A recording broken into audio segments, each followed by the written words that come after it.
Anyways, we were getting a little bit of wars, and I told him, iron sharpens iron, baby. Greatness makes greatness. You know, the reason I'm here is because if all you guys fail, what I do isn't worth shit. But if I make you guys great at what you guys do, it helps me rise to the top. And so iron sharpens iron, baby. Let's go. 2025, bad New Year's resolutions. They don't work, guys. The people that have the best success quitting smoking are the ones that stop. The ones that have that battle substance abuse. It's a decision. You know, you can go through all the counseling in the world, but until you yourself makes the decision, it doesn't work. And so when you go in, you set New Year's resolutions. It's like you kind of like halfway's in, halfway's out. And just like the Bible said, if you're be hot or be cold, but don't be lukewarm, because if you're lukewarm, I'll spit you out. And Jesus said that. And so I tell you guys, don't be lukewarm, either all in or all out. And so I tell you guys, if we're going to move forward in 2025, I need a personal commitment here today saying, look, Jerome, if you give me the roadmap, I'm going to execute it. And if not, leave, because you're wasting your time. I want to educate people that want to make moves in their lives. Okay. And that's the truth of it. I want greatness coming out of whatever we do. The reason that our kids are successful is because the fruit doesn't fall too far from the tree. That's our expectations. People will only rise to the lowest expectations that you have. My expectations out of every single one of you guys that's here today is high. I have high expectations out of every single one of you guys. Okay. And so if you guys meet my minimum expectations, you'll all do great, but you have to meet them. Okay. And the only way you're going to meet them is to follow the process. Okay. I just had this talk with one of our students today. He's partnering up with one of our other students. And they partner up. People partner up a lot of times because they're scared. Okay. I didn't partner up for years until we were over 25 years in business. Then I started partnering up with people because I was partnering up with great people. And so a lot of times people will partner with people because they're scared, not because the person's great and they're going to benefit from it. It's because they're scared and they figure, well, if we drown, we drown together. If we rise together. But what ends up happening is animosity. So I tell people, look, in order to come into proximity with great people, you yourself have to do great things, and they do too. So in our inner circle, in our community, I tell people, until you have facilitated and executed 100% consumption of all our educational material, don't partner with anybody, because that person's not committed. You have to be committed, guys. If you're not committed, you're not worthy of partnering with. You have to be fully committed. There's no halfways. It's all either all in or all out. Okay. Now, when you come in, guys, I'm going to hit the business model really quick. 2 minutes, tiny. Okay. Now, and then we're going to hit the step by step. I want you guys to see where the money comes from really quick. And then we're going to hit the step by step. We're going to start week by week, guys. We're going to go into week one, which is this week. Week one, week two, week two. We have 54 weeks left in the year. 54. 55, but we'll call it 54 weeks. Okay. We're going to go step by step through the first 12 weeks, and then we're going to go month by month on what you need to be doing and executing from those first 12 weeks moving forward. Okay. To get these results. Now, we service the upper middle class, don't service broke people. Lower end homes are not safe because your profitability is lower. The lower the profitability, the higher the risk. The lower the profitability, the higher the risk. The higher the profitability reduces risk unless you get greedy. Once you get into the ultra wealthy, that's greedy, guys. If you sell a house that's like a mansion or a big multi-million-dollar home, awesome, great for you. But if you get stuck in it, you're screwed. 99% of people that are on this call today will go bankrupt or broke if you guys don't facilitate and sell a large home, because you don't have the bandwidth of financial execution to keep it afloat. So I tell people, service the upper middle class, stay above $500,000. Let's do a $750,000 example really quick, because that 750 to 900,000 is my favorite place, but you have to stay under 1.2 million in order to keep it safe. So if we do a $750,000 house resale, okay, we're creating inventory. We're not fighting over bullshit inventory like fix and flip or screw that game. There's not enough profit in it. It's too high risk. This is not the market to be doing it in. This is what banks want to see. We're facilitating new inventory. When you facilitate new inventory, your risk goes down, provided you execute in a business model that supports execution and financial viability. This supports financial viability. The upper 24% of money earners in the United States are in this class, and they have expandable income even when market circumstances are otherwise against them. Over 20% of homes in the United States are purchased cash. And out of that 20%, 17% are in this upper middle class sector. Okay, so why do we focus on these? Because these people have expendable capital. They're not ultra wealthy. They've just worked, saved, and they've lived a good life. And so that's where we focus our efforts and our time. The land is going to be someplace right about that 150,000, between 100 and $150,000 if you're building in this price range. Okay, so let's go high on everything. So let's say land is 150. 150. Building cost is going to be right about that $165 a square foot, provided you're hiring a general contractor, because the average price per square foot to build is about $152 per square foot nationwide. But we'll just say that it's a little higher because most of you are going to have to hire a general contractor to facilitate your build, get lending, and be able to go out and execute on your first couple builds. Then you'll be able to make more money and actually go out and generate larger capital. But let's execute at 165 a square foot. So times 165 per square foot. Okay. Now we take 700. We take a house. That house is going to be someplace right around 2,250 square feet. Okay, 2,250 square feet. Okay. Now we build what people need, not what they want. Okay. We don't go in and build big mansions. We stay between 1,500 square feet and 3,200 square feet. If you're in Texas, you can get up to 3,500 square feet. For the vast majority of the United States, you want to stay under that 3,000 square foot range. You want to go in and build what people want, not what they want, but what they need. One of the largest builds that I've taken down in probably about 10 years is a 2,750 square foot build. I know that this house that I'm building right now is going to sit on the market 30 days longer than the ones that I build that are 2,500 square feet. You know how I know? Because I built them, guys. I've built them. And anytime I go over that 2,700 square foot range, they sit on the market for an extra 30 days because the bandwidth of buyers decreases the bigger you get. People buy what they need when the market is not affluent. Right now, the market's not affluent, guys. Interest rates are high. Banking is weird. And so you have to go in and execute on what people need right now. And always, it'll keep you recession proof if and only if you execute under those circumstances. Okay. And not every is recession proof, obviously, but it reduces your risk and keeps it as recession proof as you're going to get. Now, this carried me through the 2008 recession. We continued selling homes. We continued making six figures. Okay, so if we take 165, multiply it by 2,250 square feet, we take 2,250 times 165. That's going to be $371. $371,000. This is our build cost. Okay, now when we go in, we're going to have our closing cost of about 6%. Okay. Negotiate down to 5%, 2.5% to your buyer's broker, 2.5% to your selling broker, and then go ahead and execute your 1% to your escrow company to get it closed out. $750,000 times 0.06. That's going to be about $45,000. And then your debt service on this is going to be probably about $12,000, $15,000. Let's call it high, and let's just call it about 20K. Okay. Now we add all these up. We take 150 plus 371 plus 45,000 plus 20,000. That's $586,000. 586. This is our total cost. Okay. You got to pay attention to your projects, guys. This is your total cost, but you've got to pay attention to your projects. You have to be showing up to your projects once a day, 5 days a week, for a minimum of 45 minutes to an hour every day. 5 days a week. That's 5 hours a week, guys. You have to commit 5 hours a week on site and 5 hours a week on the phones, off site, making calls to your subcontractors, making calls to your general contractors, making calls to your suppliers and ordering materials. You have to spend 10 hours a week in order to go in.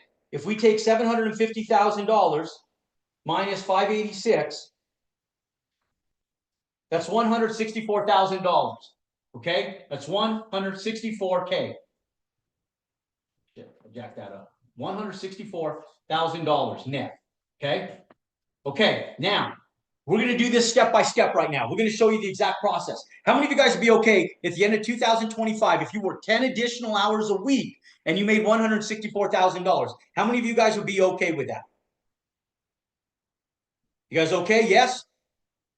I'm here for you guys, baby. You guys need to respond. Give me some love. There's hundreds of you guys on here. I can see your face. I love you guys. Mr. 4000. I see you, bro. I see you, Mr. 4000 back there. I see you, Urayan, Devon, Crispin. I see you guys. That's right. Ryan, Michael W. Yeah, I see you guys. Sal, what's up, bro? All right, guys. All right, cool. Let's keep moving, guys. 10 hours a week. I need you guys to show up 5 days a week. I just had a student that I helped out, and I personally helped them out because they were local and they were building in my area. I want to slap the shit out of them. And I'll tell you why. And I won't say names, but I helped them manage that project. My guys would go in and we're helping them facilitate stuff. And I would go, hey, did so and so show up to the job site today? Monday. No, he didn't show up today. Tuesday, hey, did so and so show up to the job site today? No. And I was showing up every day as I run around, checking on stuff because that's what I do. That's how I made it, guys. I pay attention. I put attention to my shit, to my projects. I put attention to them. I even put attention to other people's projects. I show up on Wednesday. Hey, did XYZ show up to the job site today? No. Thursday rolls around, 3 o'clock in the afternoon. I said, hey, did XYZ show up to the job site today? They said, nope, haven't seen them all week. I friggin' lost it. I called and I said, bro, where the F are you? I've showed up every damn day this week. We haven't seen you in 4 friggin' days. And then they were upset because they only made a 6-figure profit, only 100 grand, 110 grand on it. And I said, he goes, we followed your exact process. And I said, bullshit, you did. I went back to their back office. I looked at all their educational platform. 128 videos, they watched 4. 2 years working with us. 2 years, guys. 52 weeks in a year, 104 weeks that they've been working with us. They've showed up to 13 calls, and we do calls every friggin' Thursday. Now, you tell me if you follow my process. How many of you guys want to win in 2025? Say yes on the chat right now. If you want to win in 2025, put yes. Then, damn it, you listen to me. You follow my execution. If you want something somebody has, and you guys want what I have, then you have to do what they do and you'll get their results. But if you don't, you won't get their results. You have to duplicate and model after what they do. Let's look at this step by step. This is what I do, ladies and gentlemen. This is what I do. Okay? I go into a new area, just like I did when I went into Kirkland, Washington. I show up off a plane in Kirkland, Washington, and I sit down with Ramez, and Ramez and I walk through. We're driving through Google. He's showing me all of the demographical stuff, upsides to a city, right? Hadn't been there in years. I spoke out in Washington years ago, back in like 1996 or 7, okay? So I hadn't been there in 2 decades. I show up to Kirkland, Washington, hadn't been there in years, and I go in and I say, okay, brand new city, no contacts, no subcontractors, no general contractors, no land, no nothing. Don't even know the areas.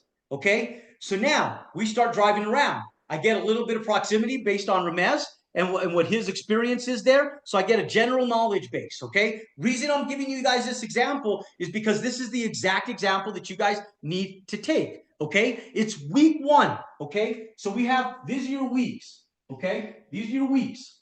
Week number 1. Okay, you fly off your area. These are areas you guys live in. This is your backyard. Okay, when you guys go in, you need to find land. Okay, let's take a look at this real quick. I want you guys to watch this. So I'm going to share my screen with you guys right now, and I'm going to show you how simple it is.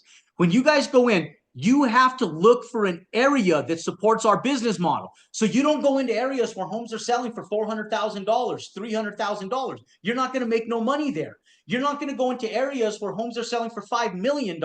You're going to put yourself in a compromising position there. But if you go into an area that homes are selling for between $500,000 and $1.5 million, you're not going to build the top end. You're not going to build at the high end. You're going to be the small guy in a nice neighborhood. Does that make sense? How many of you guys know the Joneses?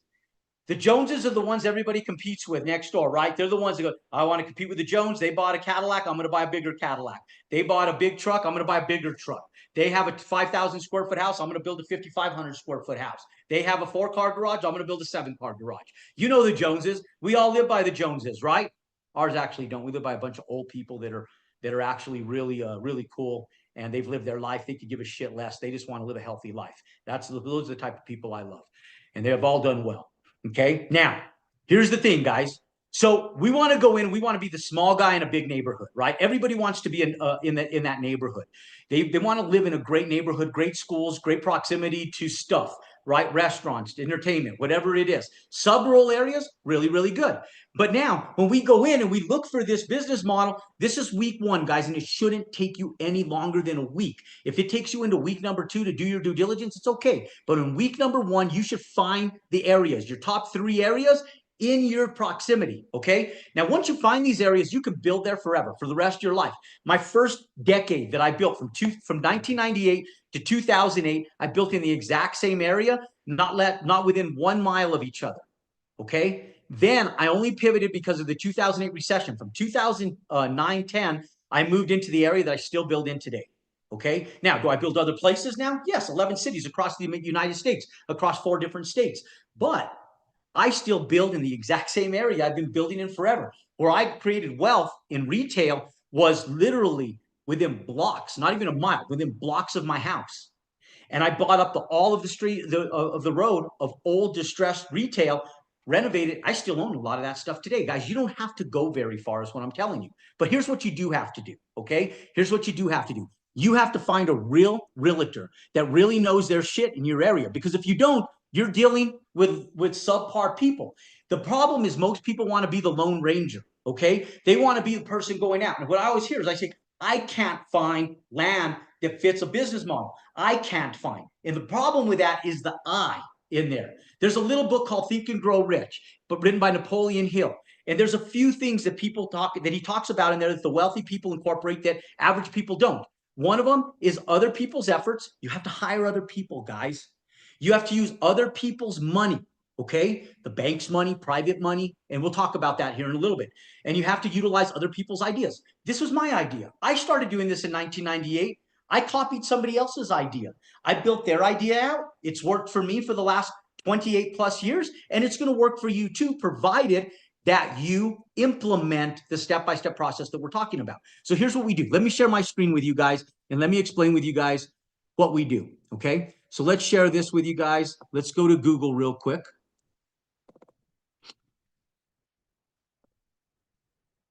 And let me show you. So some of the areas, rattle off some areas you guys live right now. Okay, just rattle off some areas in the chat, guys. You guys see my screen? Where do you guys live? Give me some cities, guys.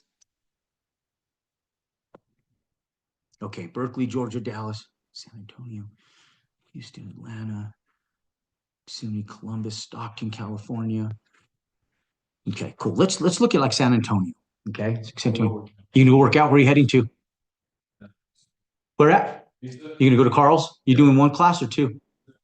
That's a kid right there, guys, that just won state 6A division champions. Okay, 6A division champions. And he's already working out again. Next day, we've been on the jug machine. He doesn't have a state final tomorrow. He doesn't have. I mean, I love you, champ. Be safe. Take your time on the road. That kid right there is a product of our upbringing. That's a kid with a work ethic. He won all state, all district, all metro, offensive player of the year, first team all state. He won like 8 accolades. His Letterman's jacket's going to be friggin' stacked. You know why? Because you know when he starts working for next year? The day after he won their state title. The day after. He's already working out again, guys. He just finished state titles on Saturday. Okay, that's what it takes though, man. You guys want to be in my proximity? I have high expectations. You guys want to ante up to it? Then let's go. Okay, you guys have to ante up to it. He's a product of my wife's and I's expectations. Mama supports it, daddy supports it, and we don't support bullshit in our household. Okay, great kids, love them to death, obviously. Okay, now let's get rid of this. Let's do San Antonio for sake of example. Okay, so let's look at San Antonio. Let's look at top residential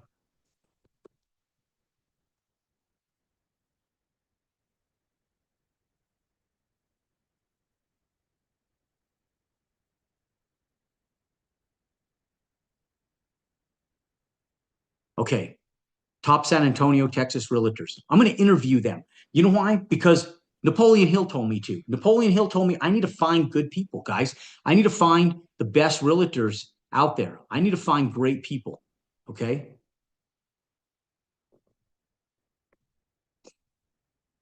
Okay. I'm selling. I'm buying. I'm buying. Boom. And you go in. And I hate these websites that require a bunch of information from you. So if this one does, let's go back and let's X them out because I hate that. And let's go in real estate agents and we'll just go into top realtors, right? Number one, local area, find a realtor, Ramsey Solutions. We're going to call Ramsey, okay? Top 10 realtors, top 10 list. Let's go to this, okay? If you're not on the top 10 list, and you're just going to roll into your computer, man. You're going to find great people. Now, a lot of times what I do is I just go straight to Zillow. All these websites now are trying to collect information. I hate that. Okay. Okay. So let's just go into like Zillow. Terra, North Star. Boom. Let's go into Zillow.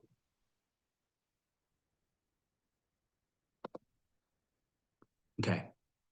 So we go in here, guys. Look at Scott. We're going to give Scott a call with Keller Williams. Okay. We want to see redundancy in the realtors, guys. You don't want to do business with your sister. You don't want to do business with your brother. You don't want to do business with these people, guys. You want to go in and you want to do business with those people that have a presence out there. Don Harper, we want to do business with Matthew Resnick. We want to do business with people that have multiple listings. So I'm going to look for people that have multiple listings in here. Lindsay, Gerardo, Bernard, Michael, Regina, Dawn.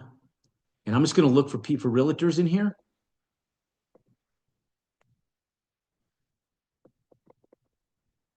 And I'm going to call it. Isaac has more listings. Tracy has another listing. Isaac has another listing. Isaac is selling some homes. We're going to call Isaac. Okay. Becky has two that I've seen. Carlos, Katrina. Those are the first times. Anna, John, Garcia. Haven't seen those ones before. Marcella, Carlos. I think that's the second one for Carlos that I've seen. And we're going to go through here, guys, and we're going to pick some realtors and we're going to interview them. It's the same way we find general contractors. And what we're going to land up doing is we're going to land up this. What we're going to land up doing, guys, is we're going to set a day aside where all we do is go meet with these realtors, okay? And we're going to tell them our business model. Oops, I see some land there. Okay, $134,000. Okay, so we'll go in. Let's look at this area looks like. I'm just curious. I'm not really looking for land, but I'm looking. It's a half an acre. Looks like there's some custom homes in there.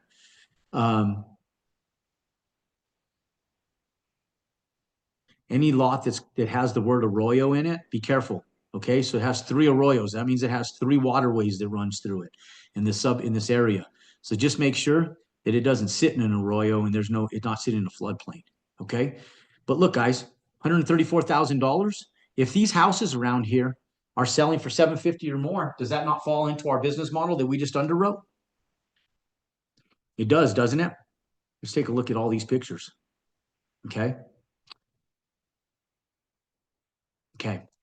So we're going to call these realtors. I'm going to call this realtor right here as well. And I want to look here. Look at the houses. Houses look nice. Look like they fit it. Would you live in that house is the question you'd ask. Okay. Now I know some of you guys will live in a piece of shit house. So if you live in a piece of shit house, don't live in a house that you'd live in a house that I'd live in. If you don't want to live in a piece of shit, then look for an area and a house that you desire to live in. Okay. Because look at this. This is a brand new area. Look how much land is right here, guys, in this area. Look at these houses, 2-car garages. That house is probably someplace in the neighborhood about 2,500 square feet. So are all of these houses out here. Semi-rural area. It's addressed in San Antonio, so it can't be too far from town. And look how much land is out here. There's more lots out here, guys. Tons of lots. Look at where this little road end is. There's a little waterway here, so there's some drainage in here. You got to be careful of that. Okay.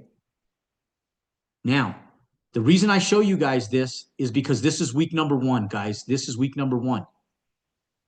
They're showing you where to plot the house right here. Okay. So 134,000, half an acre. I like the area. I like it. Look, it has utilities right there. There's my manhole for water. There's my electrical. There's my cable and phone. If that's red, that means that's gas. And so you may need a septic tank out here, but it has all the utilities. Okay. Now you want to confirm all that, but that's week number 1, guys, right there. That's week number 1. Okay. Now I'm going to stop my share and let's get back to this whiteboard and let's run through this. Okay. Now, how many of you guys can do that?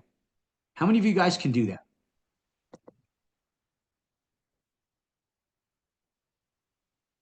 Okay.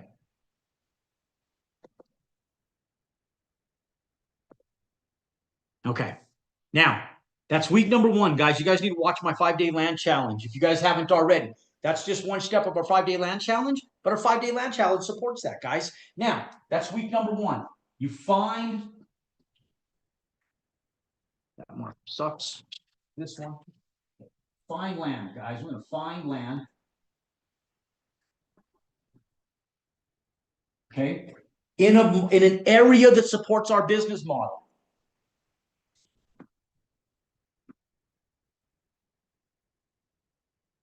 $1.5 million. Okay. You have to find land in this area first. Okay. Now, week number 2, whether you tie up the land or not, doesn't matter. Week number 2, guys, you start your due diligence. You start your due diligence because you're learning the area. You want to know what's included in the lots in any given area. So you're going to do your due diligence, okay? So it's your DD, your due diligence, okay? So it's your DD, due diligence time. Time is all that matters in execution, guys. Time is all that matters, okay? Now, what do we want to know? We want to know about our utilities, guys. We want to know about our utilities. Utility availability, you got to find that out. You got to know that, because if it's not included in your lot, it comes out of your build cost. If it's not included in your build cost, you need to make sure you're expensing it someplace. Now, on the price that I underwrote, a septic tank can underwrite in there. If you don't have water, you got to drill a well. It doesn't. You got to take that out of the land price, guys. So if you need a well and you got to drill a well, wells are like $20,000 to $30,000, sometimes more. And so you got to make sure you know that. If you have to get utilities, a transformer, that house, that lot had a transformer on it. So we know that there's power there. That's great. We know we don't have to pay for transformers. Okay. Now we go in, yeah, 50,000 maybe for a well. In some areas that are deep, have rock, have clay, it could be more, you know? So I just say on average, wells are about $30,000. Okay. So typically, if I'm going to do a well, I buy 2 lots right by each other. I dig one well, do a well share agreement, and I split the cost between 2 different houses. That's the best way to do wells, because wells are so damn expensive. Otherwise, the cost of the well typically comes out of your bottom line, or it has to come out of the price of the land itself. You have to reduce the price of the land. Okay. Now, so we do utilities. Now, I want to know the boundaries of that. So I want to get a survey right away. Typically, the seller has a survey already. So 90% of the time, the seller is going to have a survey. If they don't have a survey, there's an app that I encourage every single person on here to get, and it's called Land Glide. Okay. So then you go in, you get a survey, and it's just a simple boundary survey, guys. So it's a survey, and it's a boundary survey. Okay. Now, if they have it, it's free. You just have them send you over the survey. If you don't have it, you go to an app called Land Glide. Okay. And with Land Glide, you go in and it actually, let's go to it. Oh, actually, I don't have it on this computer, but I have it on my phone. Let me show it to you guys right here. Okay. So here's what the app looks like.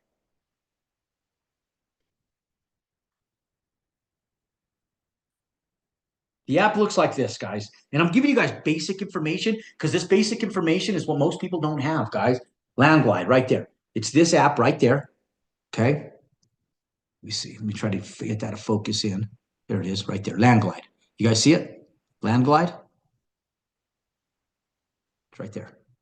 Okay. You get that app.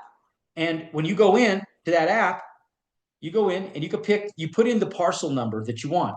You go in and it'll tell you who owns it. So it'll say Macanese Trust, 27 Agua Saraca. Okay. That's that lot right there. And you could go in and you could just go in and see the red lines. You can go in and do dimensions right there and measure it. And then you can click on the lot and it'll draw out the exact dimensions of that lot. You take a screenshot of that, you send it to your architect, and that's how they get started right away, platting a house. Okay. Now, What do we build in that area, right? What are we doing? We're doing our due diligence, right? Okay, so we got our boundary survey. We know now how to do it. So far, it's free. We haven't spent any money, guys. All we've done is spent a little bit of sweat equity, a little bit of time.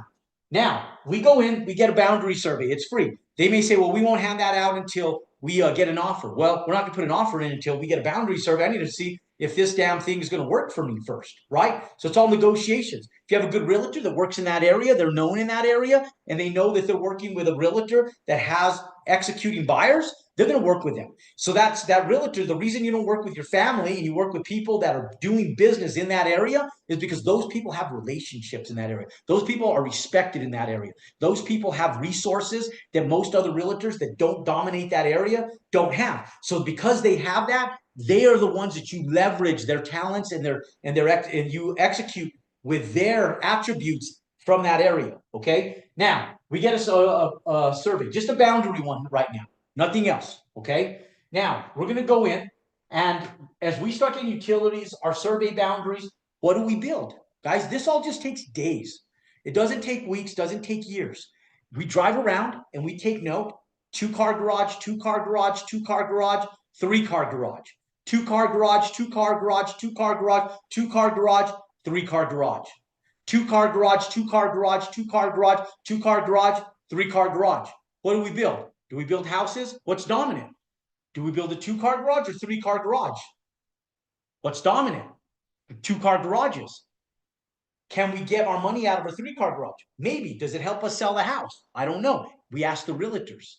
Does that make sense? But we function and underwrite with a 2-car garage. Yes, very good, Mitch. 2-car garage.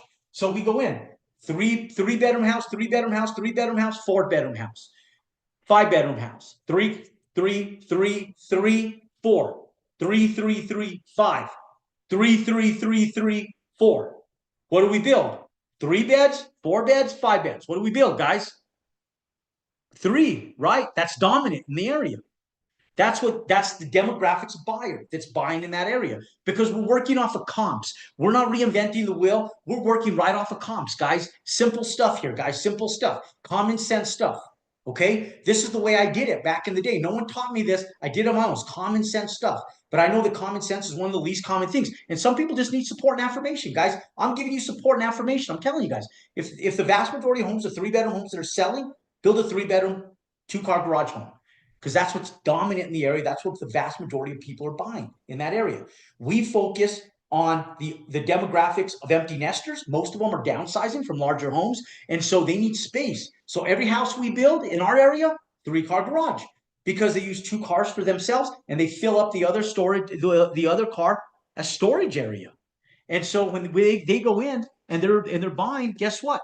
They're looking for more room for storage, less room for cleaning on the house space. Okay, now, so we go in, what do we build?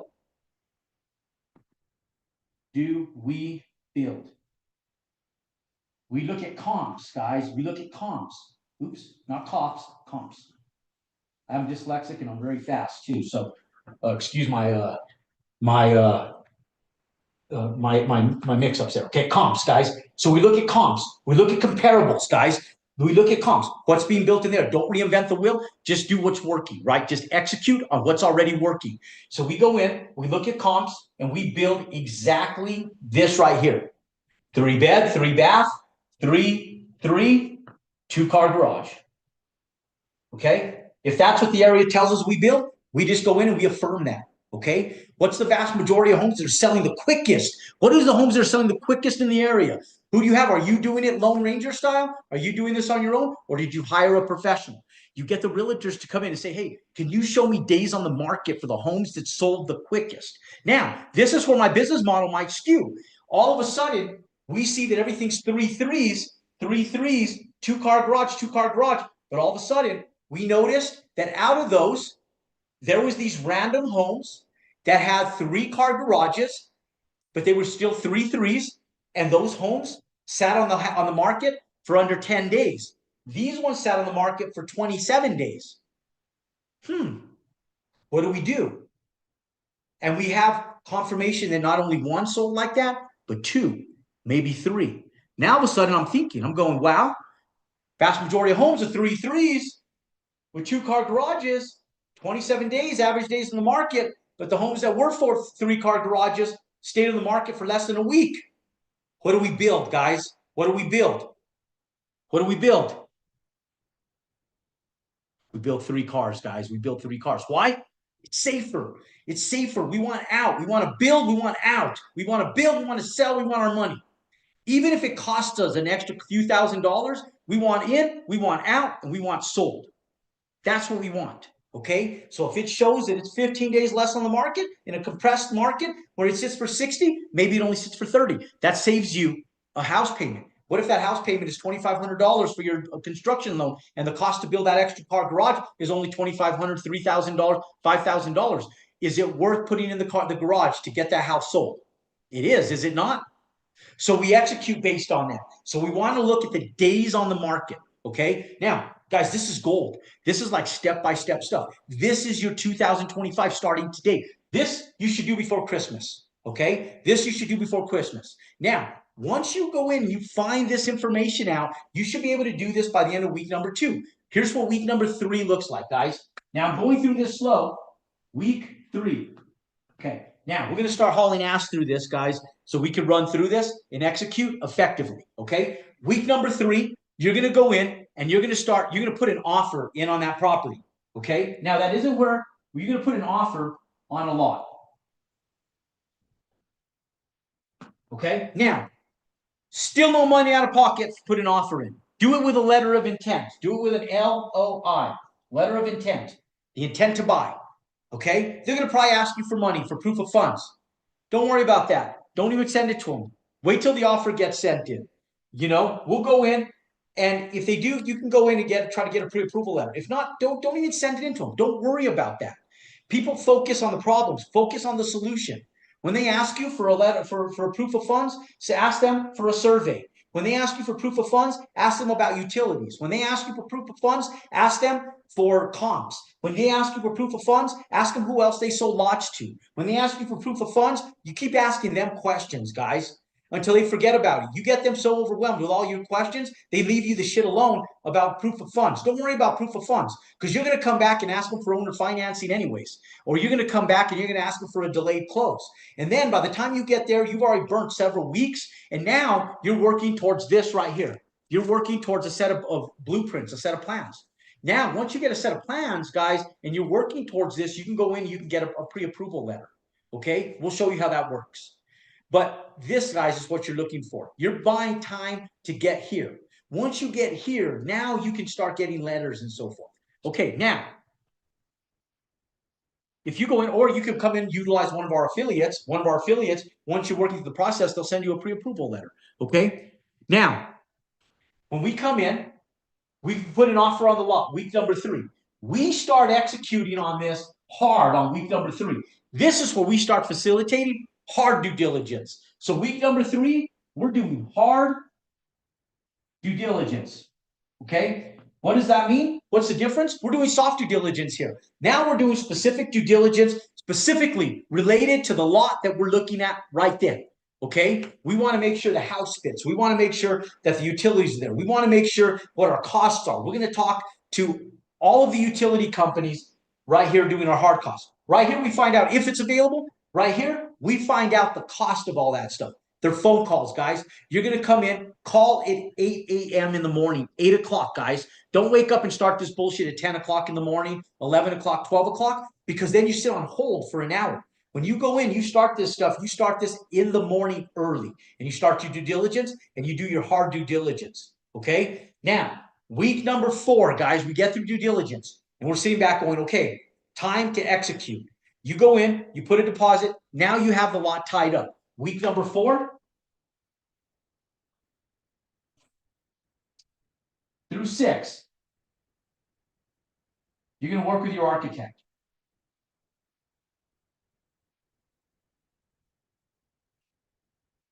Okay, so we have our architecture going in now on week number 4 through 6. Now, while the architect's at work, we're also going to go in and we're going to give, what we want is we want the floor plan. Okay, we want a floor plan and we want a site plan. These are free, guys. They won't charge you for this. Now, once you get into your technical drawings, they're going to charge you a little bit of money, typically between $3,000 and $10,000, depending on the architect. I like using draftsman because on a 2,250 square foot house, you should probably only pay about $2 a square foot at most, $150 to $2 a square foot. That's $5,000. Okay, now if you don't have $5,000, you need to pay attention. You need to be here for next week's webinar when we talk about money on Monday, because that's going to be super important. Okay, now when we come in, because this could be done and executed by any demographics of any person, doesn't matter. You just have to know the process. Okay, you have to know the process of it. So week number 4 through 6, we're working on floor plans and site plans. Why are we working on floor plans and site plans? And why do we need that so importantly? Because we need our civil engineer to get to their ass to work. We need the civil engineer to start working. Plus, if there's a septic tank on that lot in San Antonio, we need to get the floor plan over to the state engineer department so we can get a permit for septic tanks. We're doing all this before we buy the lot, guys. We're executing towards money, because this right here is money, guys. This is money. But you have to execute through the process in order to get money. Because if you don't have a home that the bank can appraise, you don't have money. If you don't have a home and a real project on a real lot that an investor can see, touch, and feel on paper or online through real facilitated blueprints, you have no money. No one's going to invest. No one's just going to say, hey, hey, Mr. Zoom user, here's some money. Hey, Phil. Hey, Mike.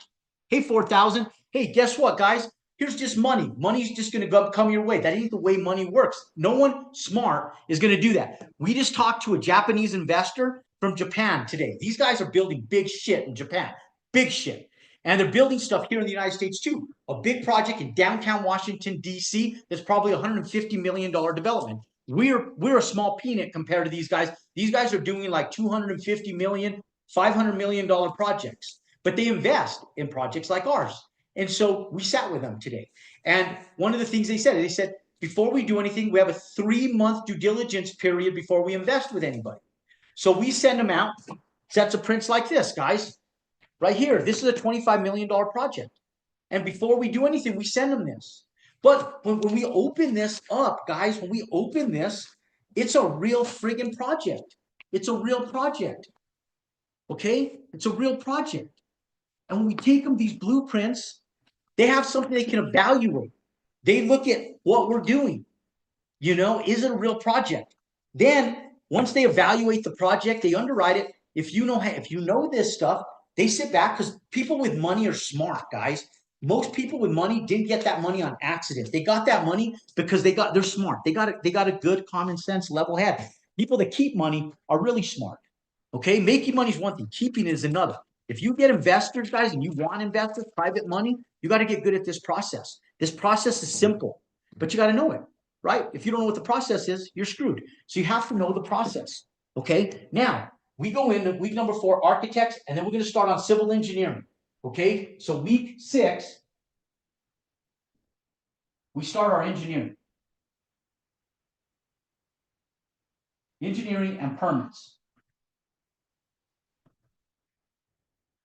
Okay, now, when we come in on week number 6, we're not getting our building permits yet. All we're simply doing is we're going in and we're facilitating the process of getting some of the preliminary permits, like septic tank permits, well permits if we need them, all of that stuff. We're getting engineering for our trusses. We're getting our energy and loss statements, okay? We're getting all of that stuff first. So week number 6, we're getting into the nitty gritty of getting this stuff done right here, okay? We're getting our prints facilitated. We're getting all of our business model put together, and we're executing. Okay, now that's week number 6. Let's look at week number 7 and week number 8, guys. Okay, week number 7. Week 7, we're cracking at our first review of plans. Okay, this is our first review. Now, this is where we make changes. This is where when you come in, you're working with Jerome Maldonado, you understand the process, and you understand that you can save $10,000 just on your window package alone if you work with us. You don't do anything with knobs on it. You get vinyl series, builder series windows. We go in and all of the casement windows, all of the awning windows that are in that house, we strip them. We make all the little windows bigger. And we make bigger windows but less casement windows. We do sliders, single hung windows, and we shave $10,000 right off of our budget right there when we do our first review of our plans. We check all our plugs, all our switches. We go to the electrical. We go to our lighting. We sit back and we say, let's get rid of as many fixtures as we can. Let's use recessed lighting anywhere we can in the house because it's less expensive. We start cutting costs and do what's called value engineering right on week number 7. And now we go in and we say, well, I asked for a 2,250 square foot house and you gave me a 2,500 square foot house. I have to shave 250 square feet off this house. The bedroom is way too big. Let's shave a foot off here, a foot off there. There's a door in a weird place. I want to get rid of this door. I want a window here instead. And we go through the plans with you when we work with you guys. How many of you guys would love help like this, by the way? How many of you guys would love somebody each week that you could throw your plans out at and say, hey, Jerome, can you help me with week number 7? I don't know the first thing about what the shit I'm doing. Can you help me review these plans? How many of you guys would like that? Just say yes if you guys would want help like that. Okay? Of course, if you haven't done it before, you want help like that. Of course you want help like that. Okay? That's why these books are so important, guys. That's why knowledge, wisdom, this stuff is so important, guys. Having books, to be able to do this stuff. Okay? Having resources, proximity to people. It's important, guys. Having a community of people supporting you is important. Okay? Now, when we go in, guys, we do our first review of our plans. We're editing plans. So this is edit week. Okay? This is edit week. We're going back and we're finding stuff. And the way I do it on my phone is, and that's one of the reasons I keep this phone, but you could do it with your finger on your phone. You just do a snapshot, you circle the problem, I sit there, I share it back in an email back to my architect, and I'm going through it page by page, room by room, and I'm circling stuff I don't like. And then I'm just sending it back. I'll load them up with 10, 15 emails. Boom, boom, boom, boom, boom, boom. All my revisions right on my phone. Or the way I used to do it old school, and I still do it, is I just open up the set of plans and I take a pencil and paper, guys, and I take the prints and I unfold them. And I go through with a red pen and I unfold my prints and I go through every room on the floor plan and I start circling shit. And I go and I put little notes on there, little notes. Then I get my phone, my smartphone, not my dumb phone, and I snap a picture of all of them. And then I send them to my architect. And I say, hey, I need all these revisions done. And then I typically make a run through, like where I make sure they don't miss anything. And I give a punch list of items for them. Okay? So that's week number 7, guys. Now, also in week number 7, what we're doing is once we get these revisions made, week number 7, we want to move into week number 8. Week number 7 will take you all week just revising, guys. Now we move into week number 8, okay? This is where it gets exciting. Week 8 is where it gets exciting. This is where we send our prints. We get all these revisions done. We're still working through value engineering with our architect. We're still working this, but we tell our architect, get all my technical drawings done. We review everything. Let's get them finished. It might take them 2 weeks, a week to get all the revisions done. Now, I sit down with my architects because I know if I bang them out with my architect in person, I can get them all done in one afternoon. If I go back and forth with them in emails, it takes them 2 weeks, guys. Or I just sit with them. I go to their office and I sit with them and I go through every revision on CAD and I make them do them right there in front of me. Boom, boom, boom. And we just get them all done in one afternoon. And then we go to work. That's the way we were able to do 120-day builds. 4 months, guys. We used to do these houses in 4 friggin' months. Okay, so week number 8 is where it gets exciting because this is where you send your project out to bid. You send for pricing. Okay, we send it out to bid right here. We don't even have a general contractor yet. Don't put the cart in front of the horse. We don't have lending yet. You can't get lending without this stuff, guys. This is where we send our project out to bid.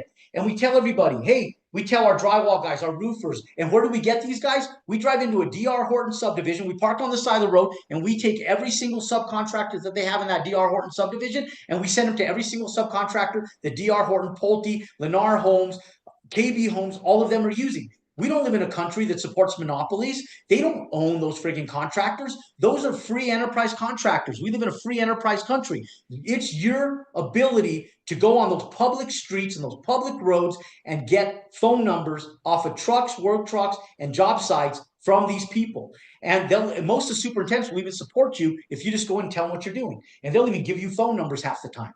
And so if you go in, guys, we go out and we put our projects out to bid. Okay? We don't even have a GC yet. but it doesn't even matter. We go in, we put our project out to bid. Okay. Now, once we do this, we're starting to work towards lending. Okay. Now it's going to take 2 weeks, week number 8 through 10. Okay. So week 8 through 10. All we're doing is we're shopping. That's all we're doing. We're putting our team together. It takes 2 weeks to put our team together. Now, at week number 10, week 10, guys, here's what we're doing at week number 10. We're doing our budget. Okay? Week number 10, we're getting lending. Okay? We're getting lending, guys. Week number 10, we're getting permits. Okay? We may be at week number 8 if you're efficient, going in for permits. Even better. Week number 8, if you're going in for permits, even better. No longer than week number 10, though. Week number 10, no longer than week number 10, you're going in for permits. But week number 10, no later than week number 10, you're going in for lending. Okay? You may want to go in for lending here at week number 7, as long as the review isn't too bad, or week number 8. Once you do your revisions and you know that the square footage of the house isn't going to change, and you have the square footage of the house dialed in, once you have the square footage of the house, ladies and gentlemen, the windows don't friggin' matter to the bank. The countertops, the stone on the front, none of that bullshit matters to the bank.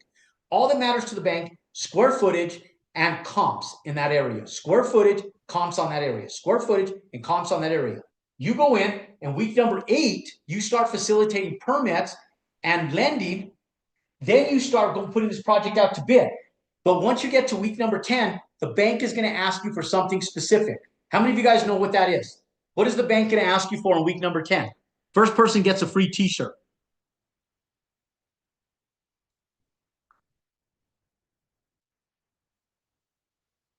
Mike, why is Mike's ear on that project?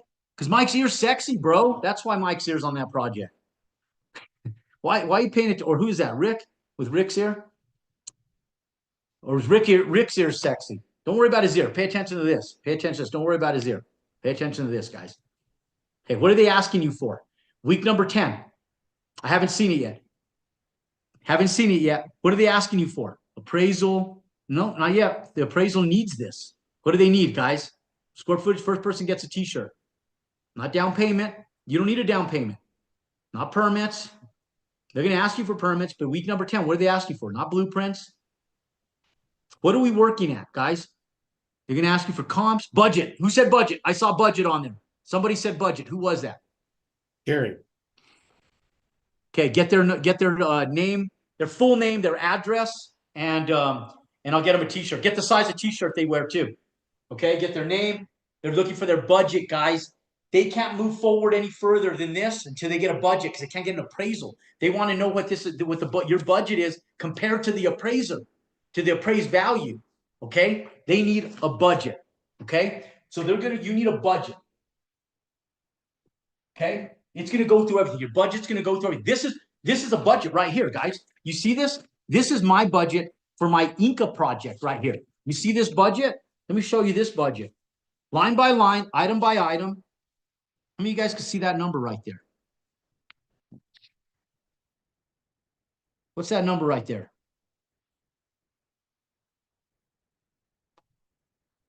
How many of you guys want a budget like that?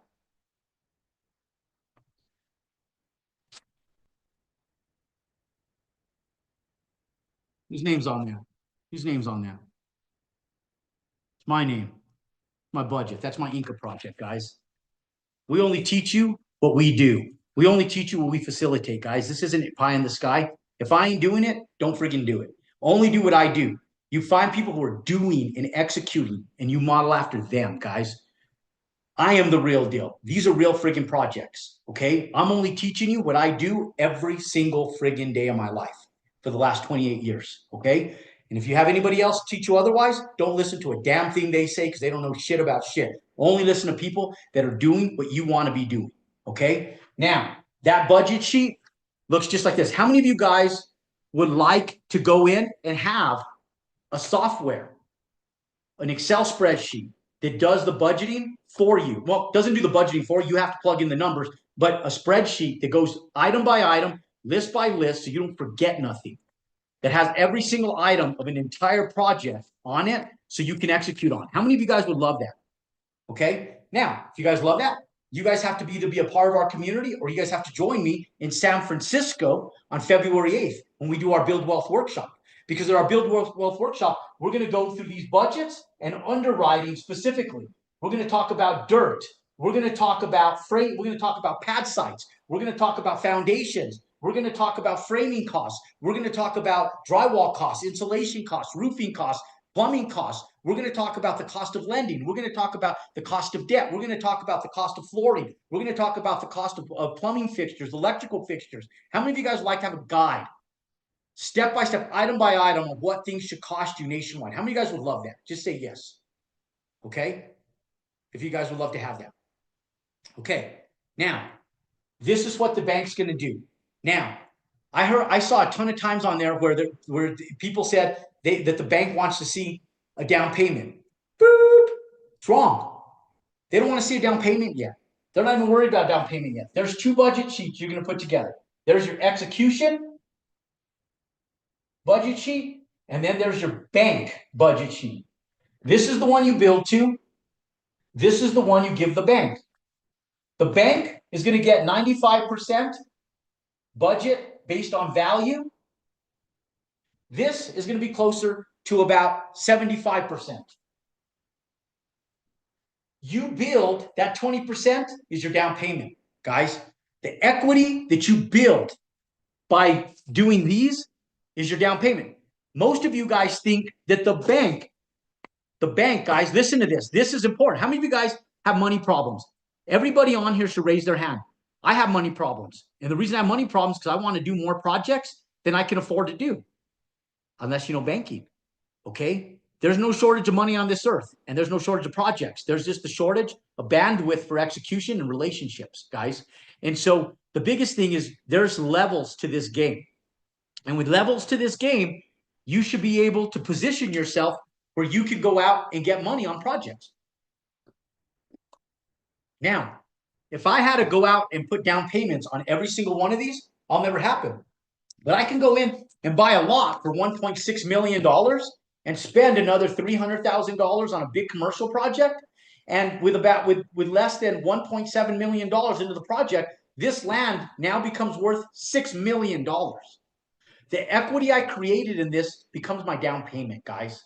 Now, in today's real world, that isn't enough. A lot of times the bank want a little bit more on commercial projects. That's why we're building single family residential. Because in today's real world, these big projects are really tough for people like you guys to get into. But not these ones, not these residential ones. These residential ones are built for the average person, guys, built for you guys. Now, when we go in, when we create equity in it, the budget right here might be $710,000 budget on a $750,000 house. But your execution budget was how much? 500. Your execution budget, remember your execution budget? 371 and 150. So you don't have to pay for the land. So 150, 371, that's 520K. Okay, you need 521K. This one underwrites for 521. Okay? So your execution budget is $521,000. How do you buy that land without any money out of pocket? Right here. You create equity in the plans, guys. Equity. Week number 10.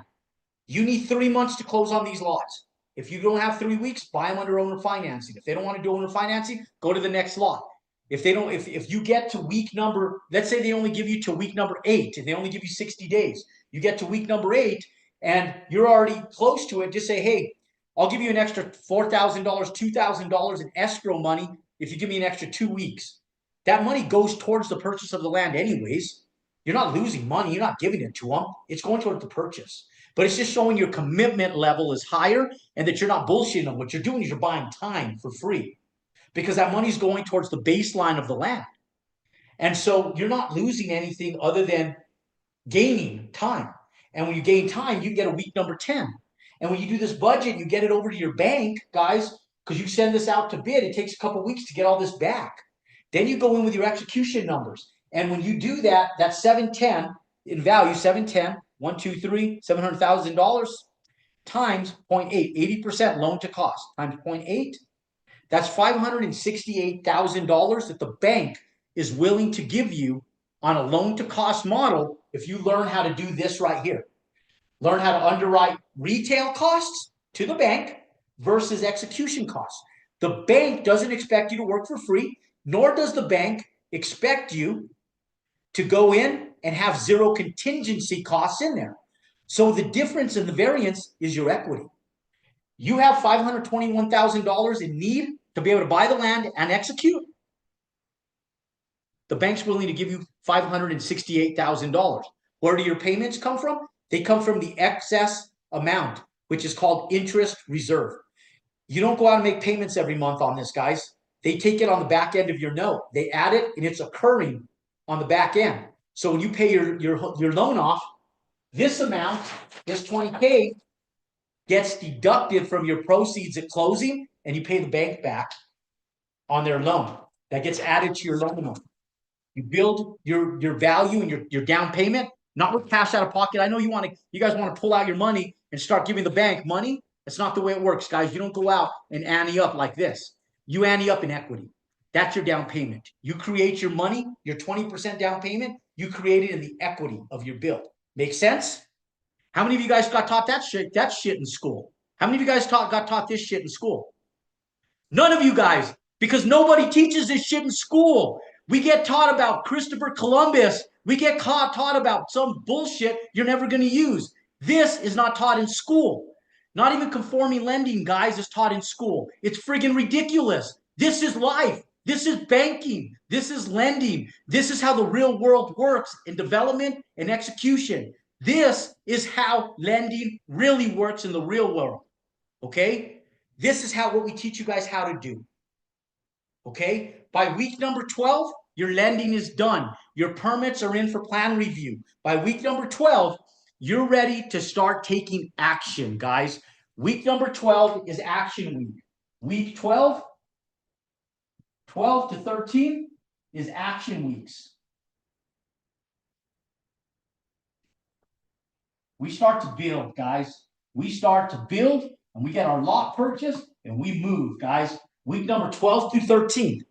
Okay? You have to follow this execution step by step, starting now, guys, starting right now. How many of you guys are ready to take action right now and start looking for land tomorrow, guys? Not after Christmas, no bullshit New Year's resolution. How many of you guys are ready to take execution and start doing this immediately? Okay? That's what I'm talking about. Now, let's look at the rest of the year real quick, and we'll end on that note, right? Let's look at the rest of it. So we're 3 months into this, guys. We're month number 1, 2, and 3. So now we got the rest of December, we got all of January, all of February, and so by mid-March, by March 15th, how many of you guys by March 15th would love to be turning dirt on a project? How many of you guys would love the opportunity to be turning dirt by mid-March? Okay? Now, we go in for March 15th. It's going to take you 6 months to build this property. It's a 5-month build. It'll take you 6 months because most of you guys are new. So we take March, April, May, June, July, August. August 15th, guys. August 15th. Let's say it takes us through all of August. So we get to the end of August. March through August, we're building.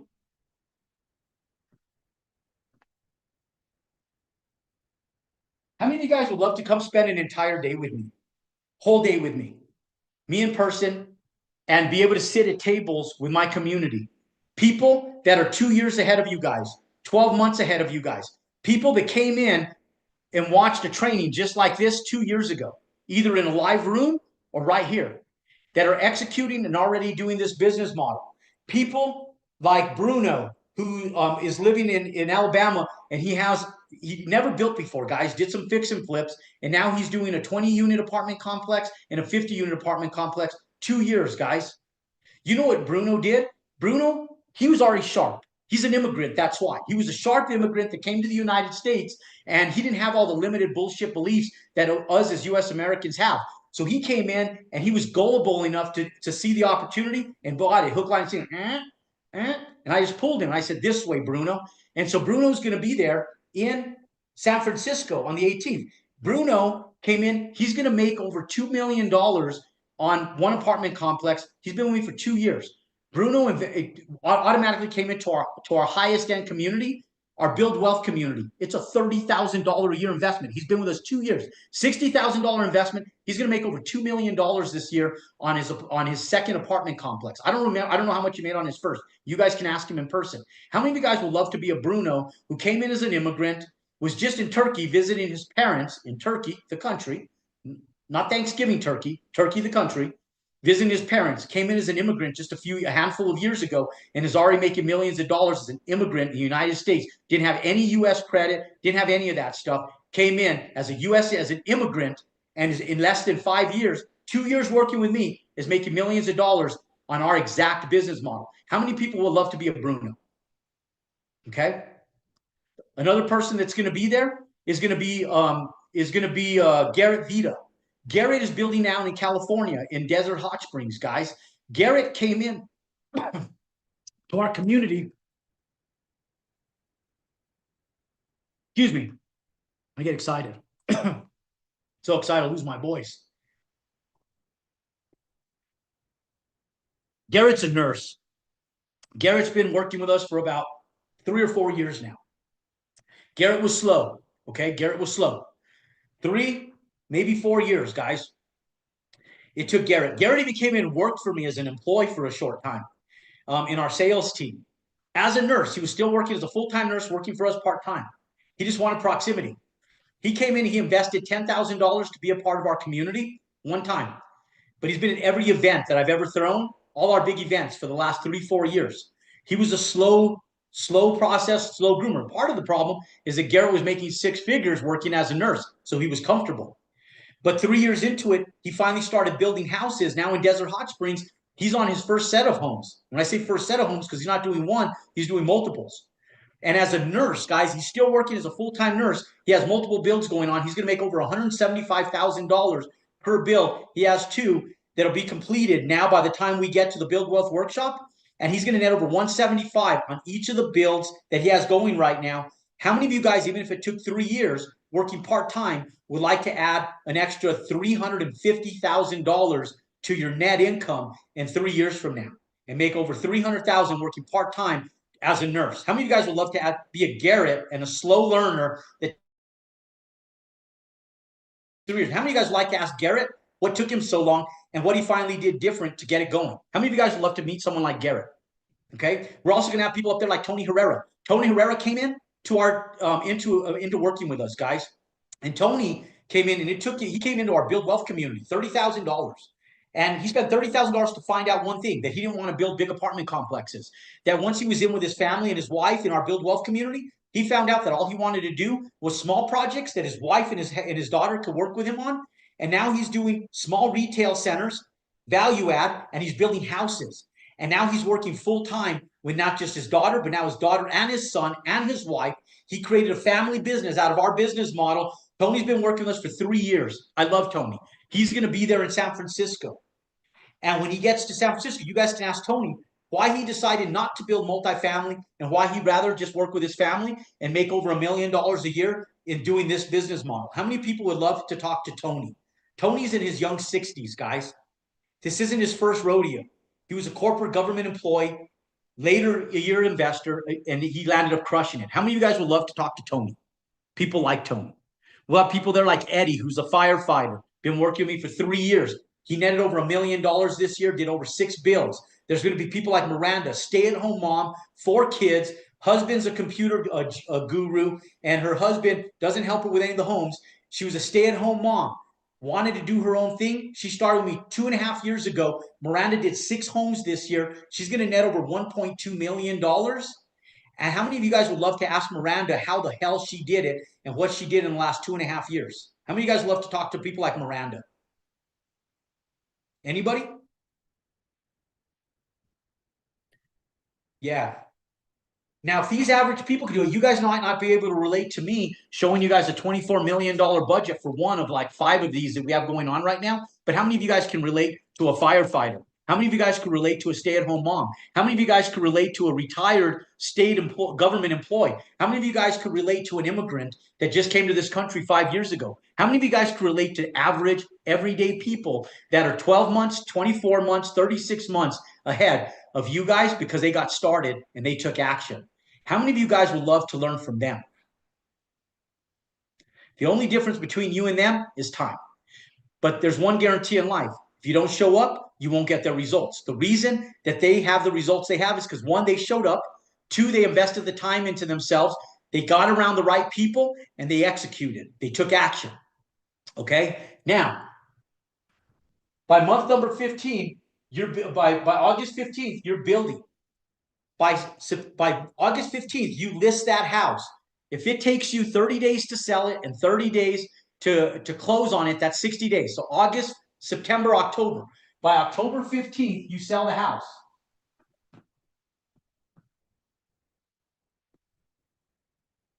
If you screw things up and you get through December 15th, you have 2 months. 2 months, guys.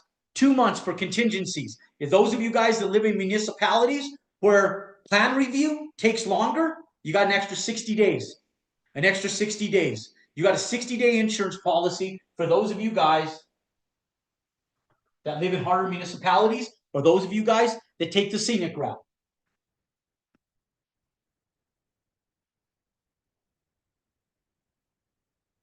How does your 2025 look, guys? Step by step, month by month. This is what you do. Okay? Now, how many of you guys want to come in and spend how many of you guys would love to come in, not just spend the day with me, but how many of you guys would like to come in and spend one day every week with me? Every Thursday. Okay. Now let me run you through this, guys. Let me run you through this, ladies and gentlemen. Let me explain this to you. Hey, champ. Okay. Here's the thing, guys. San Francisco. Let's talk about San Francisco.